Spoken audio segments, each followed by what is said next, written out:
A power-driven vessel underway shows a masthead light forward, side lights, and stern light. If the length of a vessel is more than 50 meters, or 164 feet, then a second masthead light abaft of the first one and at a higher position. An air-cushioned vessel, when in non-displacement mode, shall in addition to the masthead light, side lights, and stern light, show all-round flashing yellow light. A wig craft, when landing or flying close to the surface, or taking off, shall show a flashing red light in addition to the other navigation lights. Some variations in masthead lights and side lights are accepted in the following cases.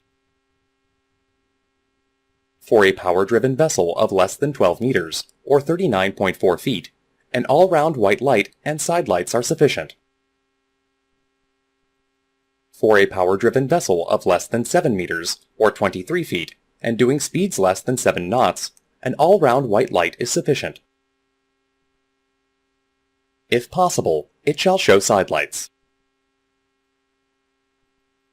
According to Rule 23d.3, the masthead light or an all-round white light on a power-driven vessel of less than 12 meters, or 39.4 feet in length, may be displaced from the fore and aft centerline of the vessel if centerline filling is not practicable, provided that the side lights are combined in one lantern, which shall be carried on the fore and aft centerline of the vessel, or located as nearly as practicable in the same fore and aft line as the masthead light or the all-round white light.